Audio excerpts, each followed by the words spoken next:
The story begins by showing the British colonial forces who are looking for a fugitive named Miller. It is said that he is a robber who often robs the weapons and ammunition of the British, and more like he always escapes of the colonists' armies. Because it was frustrated, the British army did search to the village. Even there not hesitate torture and kill the residents who don't want to tell their existence. Not long since the massacre occurred, Miller and his gang members decided to repay their deeds, and after setting up strategies, they also attacked one of the British military headquarters. Back to a few years earlier, when Miller had not been a very brutal man. At that time, he was just a normal young villagist man, and was still called by his real name, Anneliesen. In his youth, he often listened to the story of the god from his mother. Among all the mother's stories, he likes the god of the god that can grant any his prey and request.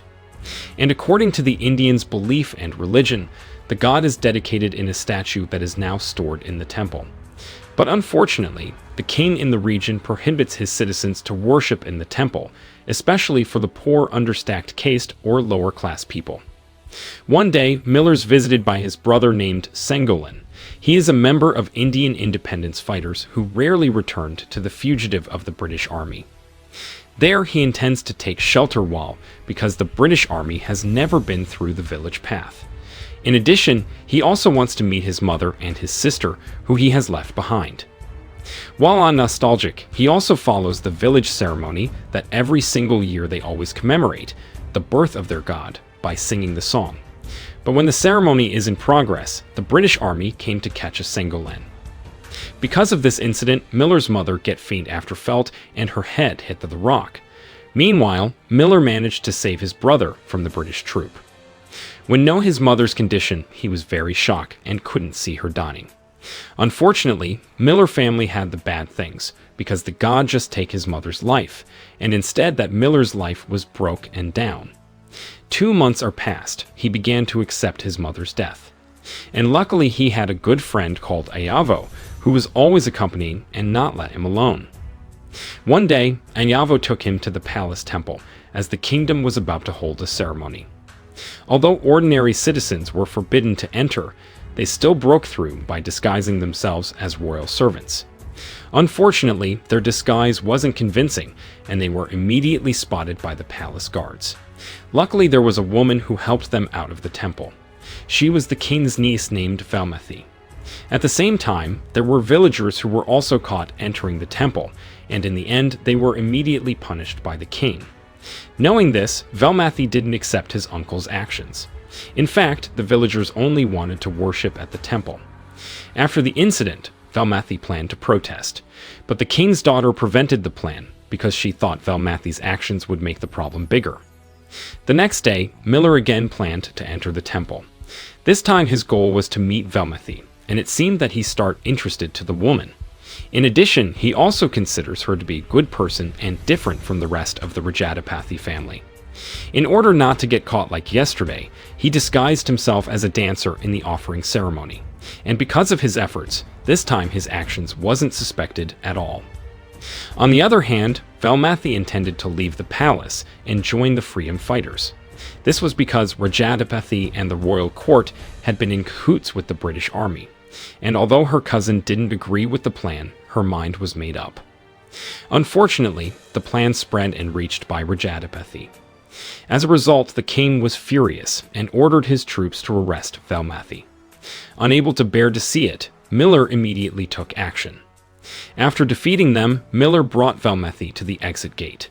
Not long after, a long-haired man picked him up, and it turned out that the man was Velmathi's lover. They both thanked him and ran away. Seeing their leaving, Miller was heartbroken, because the woman he liked had left with another man. Then he went home with a sad look on his face, and because of his heartache, he decided to join in the British army. However, his plan was against by Sengolan, who was a member of the freedom fighters. He then reminded his brother that the British soldiers were vicious, cruel colonizers. In fact, they had killed thousands of innocent Indian people.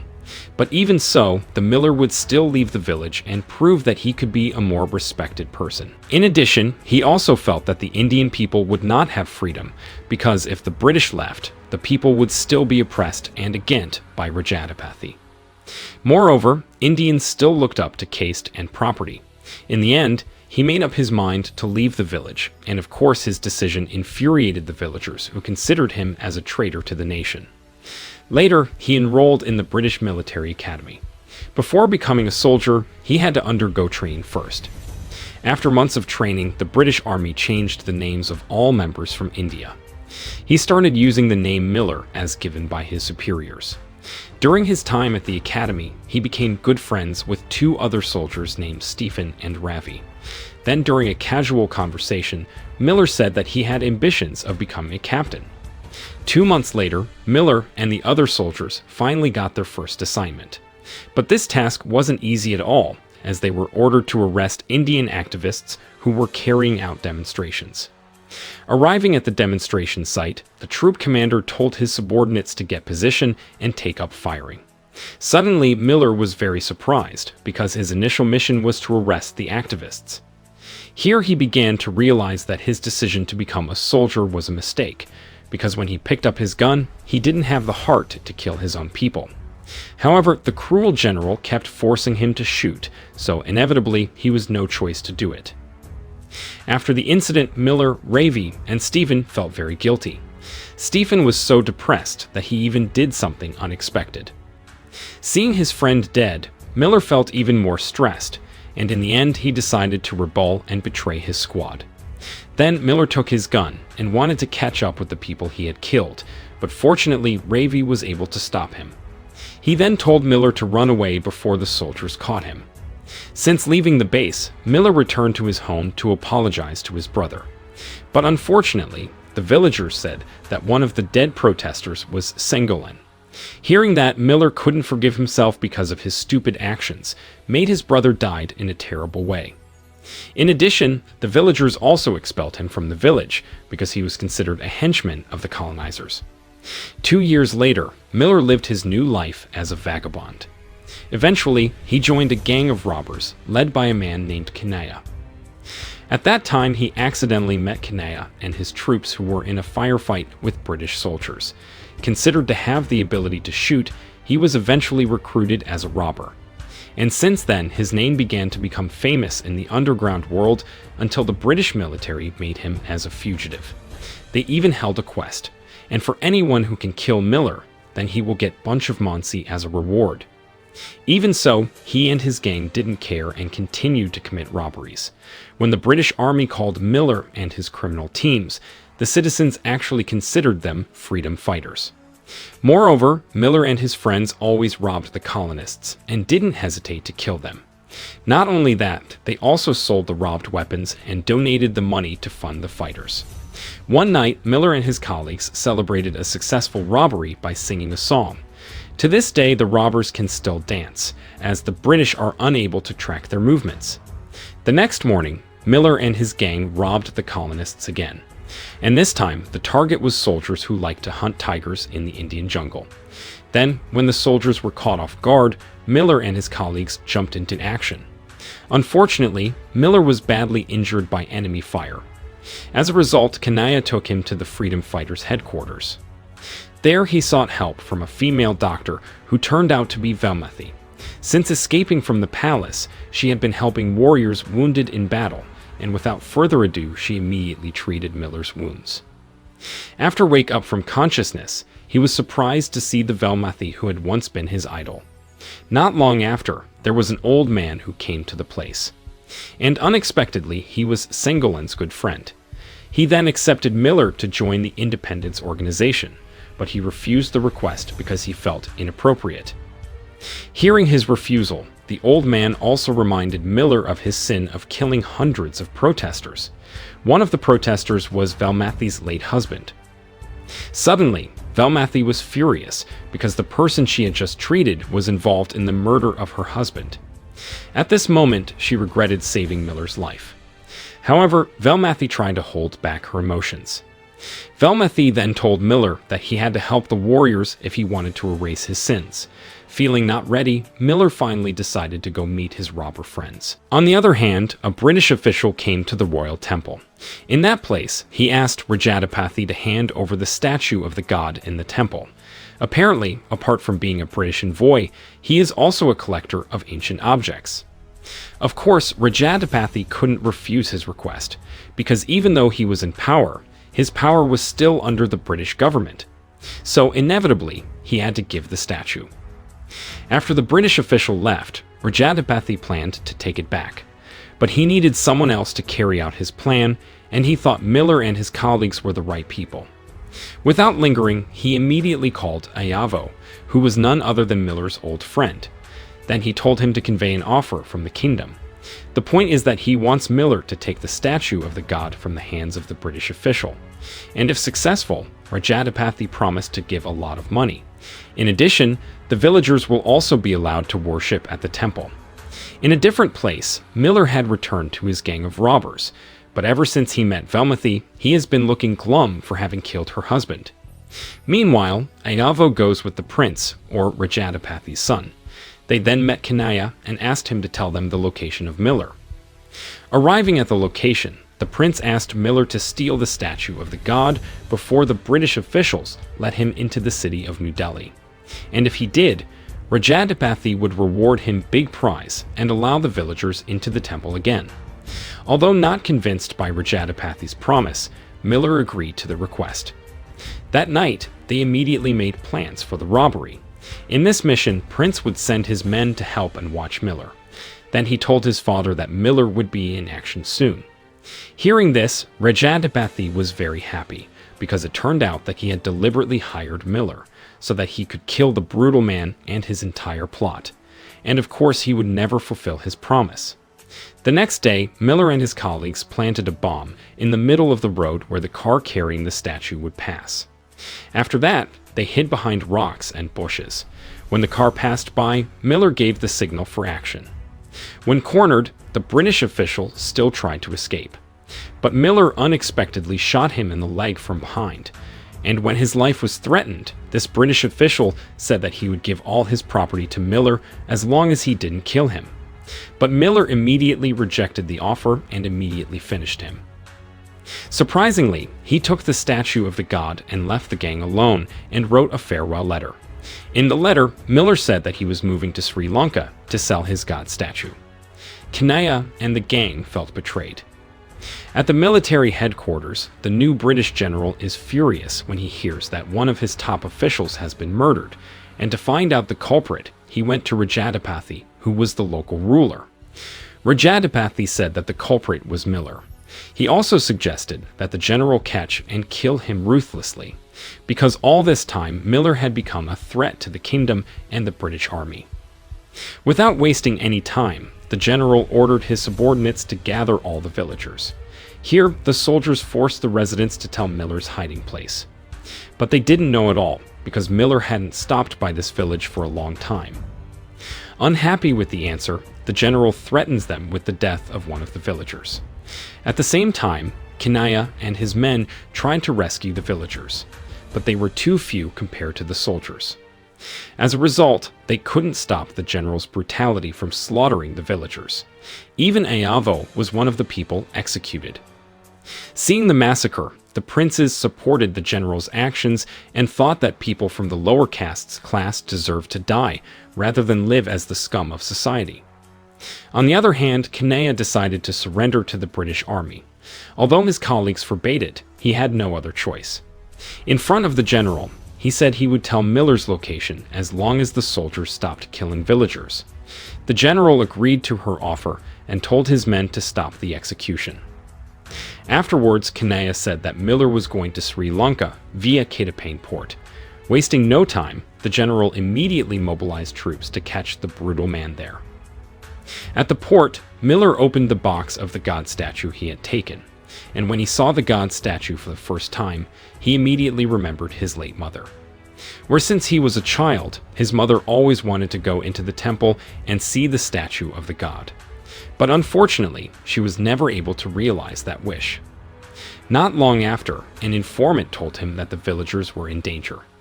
Apart from the villagers, Kanaya had also been detained by the British army. Hearing this news, Miller cancelled his intention to go to Sri Lanka. Moments later, British soldiers arrived at the harbor and immediately searched for Miller. However, there was a young man who said that Miller had escaped. In fact, he deliberately lied to protect the robber. When he got that information, the general went crazy and intended to burn down people's houses. That way everyone would be afraid of the British army. But he didn't realize that Miller was already in the village to save the people, and before long, he was brutalized. Seeing the general trying to escape, Miller immediately raised his bazooka and aimed at the general. Although the soldiers were still alive, Miller let them escape, because he wanted to warn the British military that the Indian people were no longer weak. At the same time, Rajadipathy had just returned to the palace after dropping off his daughter for college in New Delhi. When his father arrived, the prince immediately informed him of the situation that had just occurred. Rajadipathy was upset that Miller was alive and back in the village. Not only that, he was also angry when he found out that Velmathi had gone to treat the wounded. Once the situation was safe, the villagers held a funeral ceremony to honor the fallen. After the funeral, Miller gathered the caught soldiers. He separated the British and Indians and pointed his gun at the British. Although they begged for mercy, Miller didn't care. Next, Miller asked for help from former colonial soldiers from India. One of the soldiers said that the general would return with 700 personnel. Since there was going to be a battle, Kanaya was ready to help, but he proposed that the villagers be moved to a safe place first. However, the village chief rejected his proposal and chose to fight alongside Miller. In the evening, Velmathi met Miller and told him that not all the people would join the war, especially the women and children, so they should be moved to the royal temple. Hearing this, Miller planned to climb the wall to open the door of the temple so that all citizens could enter. Although it was risky, he would do anything for the safety of the people. However, unfortunately, Rajadipathy had given orders to the prince and the palace soldiers to stand guard at the entrance of the temple, because he felt that the villagers would infiltrate there. Long story short, Miller and his colleagues approached the palace soldiers on guard. He tried to distract them from suspecting his plan. Meanwhile, Velmathi and the other villagers began to sneak into the temple, but their actions were discovered by the palace soldiers. As a result, Miller and Velmathi had to fight them all. While the battle was still going on, Rajadipathy came out without thinking about his life. Seeing that, Velmathi immediately taken down him. When Rajadipathy couldn't move, she pointed her gun and took Rajadipathy's life on behalf of the oppressed people. At the same time, Miller won the duel with the prince. Seeing his prowess, the palace soldiers decided to surrender and would fight alongside the villagers.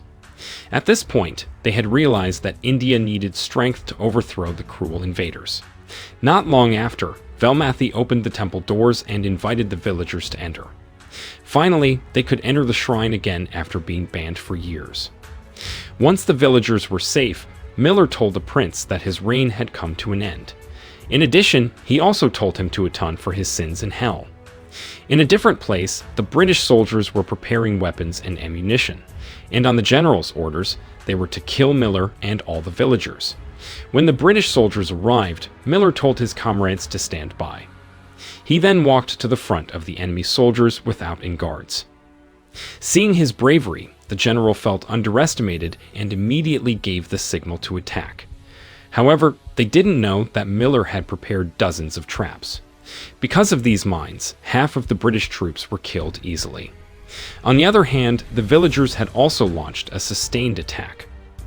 Unfortunately, the British general brought in reserve troops which overwhelmed the villagers. Even Velmathi and the palace soldiers were struggling to contain their attacks.